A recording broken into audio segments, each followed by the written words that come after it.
వే gold trusted gold buyers మీరు తాకట్టు పెట్టిన బంగారాన్ని విడిపించి ఈ రోజు ఉన్న మార్కెట్ ధరకు కొనబడను. తమిళనాడు సీఎం విజయ్ కీలక నిర్ణయం తీసుకున్నారు. రైతులకు సూపర్ గుడ్ న్యూస్ చెప్పారు విజయ్. చిన్న రైతులు సహకార బ్యాంకుల ద్వారా తీసుకున్నటువంటి 50,000 వరకు పంట రుణాలను పూర్తిగా మాఫీ చేస్తున్నట్లు ఆయన ప్రకటించారు. ఎన్నికల సమయంలో రైతు రుణాలు మాఫీ చేస్తామని విజయ్ ఇచ్చినటువంటి హామీని నెరవేర్చారు. ఇటు విజయ్ కి షాక్ ఇచ్చింది X Grok. Tamil Nadu CM Vijay పేరును ట్రాన్స్లేట్ లో స్టాలిన్ గా చూపించింది గ్రోక్. గ్రోక్ తీరుపై సోషల్ మీడియాలో విమర్శలు అయితే వ్యక్తమవుతున్నాయి.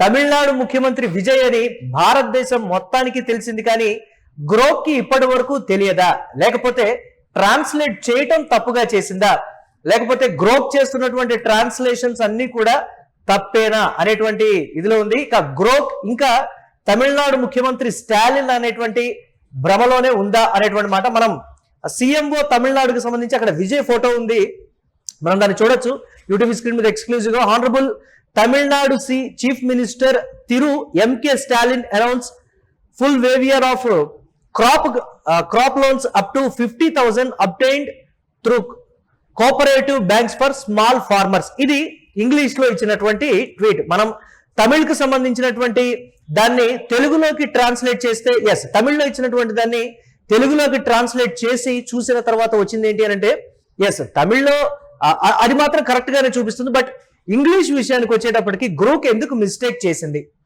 గ్రూక్ ఇచ్చినటువంటి దాంట్లో ఎస్ తమిళ్ని ట్రాన్స్లేట్ సరిగా చేయలేకపోయిందా, లేకపోతే తమిళనాడు అనగానే గ్రూక్ కి స్టాలినే గుర్తుకొస్తున్నాడా, తమిళనాడు సీఎం అనగానే ఇంకా స్టాలిన్ అనేటువంటి భ్రమలోనే ఉండిపోయిందా? ఎస్ తమిళ్కి మనం ఇంగ్లీష్ కూడా మనం తేడా చూస్తున్నాం. అక్కడ అండర్లైన్ చేసినటువంటి పరిస్థితి ఉంది.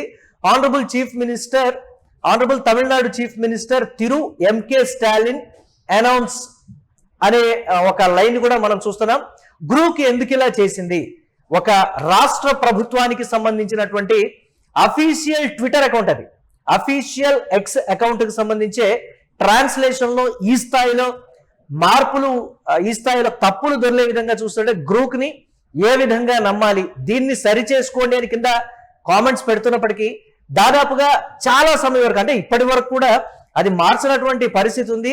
మరి ఇక మీదట ఏమైనా దాన్ని చూసి గ్రూప్ అధికారులు ఏమైనా మారుస్తారా లేదా అనేది కూడా చూడాలి. ఒకవేళ గ్రూప్ లో టెస్ట్ చేస్తూ ఉన్నారు తమిళనాడు ప్రజలు, పర్టికులర్ గా కొన్ని పదాలని గ్రూప్ ఇచ్చి ఇంగ్లీష్ లో ట్రాన్స్లేట్ చేయమని కూడా చూస్తూ ఉన్నారు. అందులో ఏమైనా తప్పులు దొరుకుతాయేమో వెతుకుతామని చూస్తూ ఉన్నారు. తమిళ లాంగ్వేజ్ అంటే ఈ విధంగా ఉందా మీకు అని కూడా సోషల్ మీడియాలో ఆ ట్విట్టర్ అకౌంట్ కింద కావచ్చు, లేకపోతే తమిళనాడు సోషల్ మీడియాలో విపరీతంగా ఈ అంశానికి సంబంధించి ట్రోల్ అవుతుంది. సీఎంఓ ఇప్పటికైనా ఈ అంశాన్ని గమనించి గ్రూప్ ట్విట్టర్ కి అంటే ఎక్స్ కి ఏమైనా మెయిల్ పెట్టిందో లేదో కూడా చూడాలి. ఎస్, ఇదే అంశానికి సంబంధించి మరిన్ని అప్డేట్స్ మా కరెస్పాండెంట్ మల్లికార్జున్ అందిస్తారు. మల్లికార్జున్, 50,000 రూపాయల రుణాలకు సంబంధించి కూడా చిన్న సన్నకారు రైతులకు ఏదైతే విజయ్ ఎన్నికల్లో హామీ ఇచ్చారో దాన్ని నెరవేర్చినటువంటి పరిస్థితి ఉంది. ఏంటి దీనికి సంబంధించి? పాలనలో తనదైనటువంటి మాట ఇవ్వడమే కాదు, దాన్ని మేము నెరవేరుస్తాం ఇచ్చినటువంటి హామీని అని వచ్చినటువంటి నెల రోజుల్లోపే చేసి చూపించినటువంటి పరిస్థితి ఉంది విజయ్. ఏంటి అప్డేట్స్ ఏ విధంగా చూడాలి? తమిళనాడు ముఖ్యమంత్రి విజయ్ చాలా కీలకంగా కూడా ముందుకు అడుగులు వేసినటువంటి పరిస్థితి మనం చూస్తున్నాం. పరిపాలన ఏ విధంగా కొనసాగిస్తాడు అని చెప్పి నిన్న మొన్నటి వరకు కూడా అందరూ ఎదురు చూశారు. ప్రతిపక్షాలకు కూడా దిమ్మ తిరిగేటువంటి పరిపాలన అందిస్తూ ఉన్నారు. నెల రోజుల్లోపు ఎన్నికల ముందు ఏవైతే హామీలు ఇచ్చాడో ఆ హామీలను కూడా నెరవేర్చుకుంటూ ముందుకు వెళ్తున్నాడు. ప్రస్తుతం ఎవరైతే సహకార బ్యాంకుల ద్వారా తీసుకున్నటువంటి రుణం ఏదైతే ఉంటుందో రైతులు 50,000 లోపు వారందరికీ కూడా వెంటనే రుణమాఫీ చేస్తున్నా అని చెప్పేసి కూడా రుణమాఫీ చేసినటువంటి పరిస్థితి. ఎన్నికల ముందు ఖచ్చితంగా కూడా రైతులకు రుణమాఫీ చేస్తారని చెప్పేసి కూడా విజయ్ రైతులకు హామీ ఇచ్చారు. తను అధికారంలోకి వచ్చిన వెంటనే 20 రోజుల్లోనే పూర్తిగా కూడా రుణమాఫీ చేస్తారన్న హామీని కూడా నిలబెట్టుకున్నటువంటి సందర్భాన్ని మనం చూస్తున్నాం. రాష్ట్ర వ్యాప్తంగా కూడా చాలా మంది రైతులకు కూడా ఇది మేలేసేటువంటి ప్రక్రియ. ఎందుకంటే రైతులు ఎంతోగానో అప్పులు చేసి పంటలు పండించుకుంటారు, ఈ క్రమంలో కూడా చాలా నష్టపోతుంటారు. కానీ రుణమాఫీ అన్నది చాలా కీలకం ఇక్కడ. ఈ నేపథ్యంలో రైతులకు కాస్త ఊరటగా మనం భావించాలి.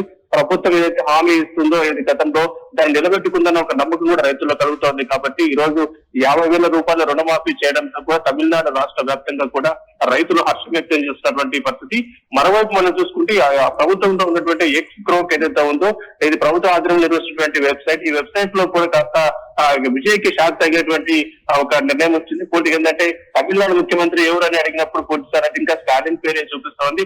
ఈ క్రమంలో కూడా సోషల్ మీడియాలో ఉన్నటువంటి యూత్ అంతా కూడా వాటిని స్క్రీన్ షాట్ చేసి కూడా వైరల్ చేస్తున్నటువంటి పరిస్థితి మనం చూస్తాం. ఇంకా అఫీషియల్ గా ఇందులో ఎందుకు ఎక్స్ లో ఎందుకు అప్డేట్ చేయలేదు అన్న దానిపైన కూడా ఇంకా పూర్తి స్థాయిలో విమర్శలు వ్యక్తమవుతున్నాయి. అందరూ కూడా ఇంకా స్టాలినే అంటే ఏ వర్క్ చేసినప్పటికీ కూడా ఇంకా స్టాలినే అక్కడ పేరు చూపిస్తుంది. కాబట్టి పూర్తిగా అక్కడ యూత్ కూడా ఇంకా ప్రభుత్వం ఆధీనంలో నడుస్తున్నటువంటి సీఎంఓ ఏం చేస్తా ఉంది ఇంత పటిష్టంగా ప్రభుత్వం మారి విజయ్ నూతన ముఖ్యమంత్రిగా ఇక్కడ బాధ్యతలు తీసుకున్న తర్వాత కూడా ఎందుకు దీన్ని అప్డేట్ చేయలేదు, ఎక్స్ కు దీనికి సంబంధించి ఎందుకు సమాచారం వాళ్ళు ఇవ్వలేదు, ఎందుకు లేట్ అయింది అంశం పట్ల కూడా పూర్తిగా ఇప్పటి వరకు గ్రోక్ ఏంటంటే అఫీషియల్ గా మనకి ఏదైనా సమాచారం కావాలన్నా కూడా తమిళనాడు రాష్ట్రం గురించి ఏ విషయమైనా తెలుసుకోవాలంటే కూడా ఇందులో సర్చింగ్ చేస్తూ ఉంటారు. అయితే ఈ క్రమంలో కూడా సీఎం పేరునే వాస్తవం చేసే స్టాలిన్ గతంలో పనిచేసినటువంటి మాజీ ముఖ్యమంత్రి పేరునే అక్కడ కనపడతా ఉంది. ఈ నేపథ్యంలో కూడా ప్రభుత్వం మారినప్పటికీ కూడా ఎందుకు గ్రోత్ ఈ విధంగా చూపిస్తుంది అని చెప్పేసి కూడా సోషల్ మీడియాలో వైరల్ అయినటువంటి పరిస్థితి. వాటిని స్క్రీన్ షాట్ చేసి కూడా అంత వైరల్ చేస్తున్న పరిస్థితి. కాబట్టి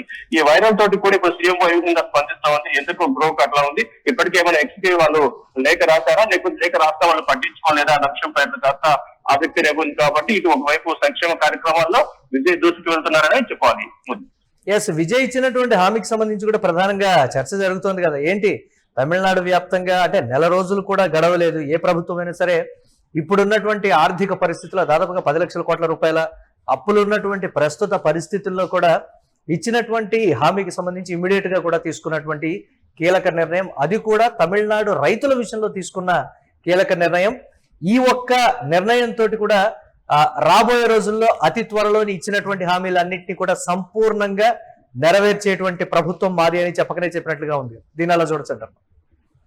ఇప్పటికే రాష్ట్రం చాలా అప్పుల్లో ఉంది, 10 లక్షల కోట్ల అప్పుల్లో ఉంది. ఈ నేపథ్యంలో కూడా రాష్ట్రం ఇప్పుడు సంక్షేమ కార్యక్రమాలు అమలు చేయాలంటే చాలా సాహసంతో కూడుతున్నటువంటి పని. అయితే ఎన్నికలు ఎంత ఆర్థిక లోటు ఉన్నా రాష్ట్రం అప్పుల్లో ఉన్నప్పటికీ కూడా ఇచ్చినటువంటి మాటను నిలబెట్టుకోవడానికి విజయ్ చాలా వ్యూహాత్మకంగా అడుగులు వేస్తున్నారు. ఎందుకంటే ఎన్నికల్లో హామీలు ఇవ్వటం దాని సాధారణంగా మనం చూస్తే నూతన ప్రభుత్వం ఏర్పాటైన తర్వాత కూడా 6 నెలల వరకు ఎలాంటి స్కీమ్స్ వరకు వెళ్ళరు. ఎందుకంటే ఆర్థిక పరిస్థితి అంచనా వేసుకోవాలి, ఎక్కడి నుంచి ఆదాయం వస్తుంది, వాటిని ఎలా ఖర్చు చేయాలి, ఏ స్కీమ్ కి ఎంత పెట్టాలన్నది కొంచెం సమాలోచన చేసుకోవడానికి దాదాపుగా 6 నెలల సమయం పడుతుంది నూతన ప్రభుత్వానికి. కానీ విజయ్ ఏమాత్రం ఆలోచించకుండా ఎన్నికల్లో తను ఏదైతే హామీ ఇచ్చారో ఆ హామీని నిలబెట్టుకుంటూ ముందుకు వెళ్తున్నారు. అత్యంత కీలకమైనటువంటి ఇప్పుడు రైతులకు సంబంధించినటువంటి, ఎందుకంటే అగ్రికల్చర్ మీద ప్రత్యేకమైనటువంటి దృష్టి సాధించినట్టుగా మనం చూడాలి. ఎందుకంటే ఇప్పుడు జూన్ మాసం రాబోతుంది కాబట్టి రైతులకు కాస్త ఊరట కలిగించినటువంటి అంశం. ఎందుకంటే ఆ పొలాలు వర్షాలు కుదిరైతే కనుక ఇక దుక్కులు దున్నుకుని వాళ్ళు ముందుకెళ్ళినటువంటి ఈ ప్రక్రియ స్టార్ట్ అవుతుంది. కాబట్టి ఈ టైంలో కూడా చాలా ఇంపార్టెంట్ రైతులకు మనం చెప్పినటువంటి రుణమాఫీని ఈ టైంలో చేస్తే బాగుంటుందని ఆలోచన చేసినటువంటి విజయ్ ఏమాత్రం కూడా ఆలోచించకుండా ఇప్పుడు ఉన్నటువంటి బడ్జెట్ దాదాపుగా 50,000 రుణమాఫీ అంటే రాష్ట్ర వ్యాప్తంగా చాలా కొన్ని వేల మంది రైతులు కూడా అప్పులు అక్కడ బ్యాంకులో తీసుకున్నటువంటి పరిస్థితి ఉంది. కాబట్టి పూర్తిగా అందరికీ రుణమాఫీ అయిన నేపథ్యంలో అందరూ హర్షం వ్యక్తం చేస్తున్నారు.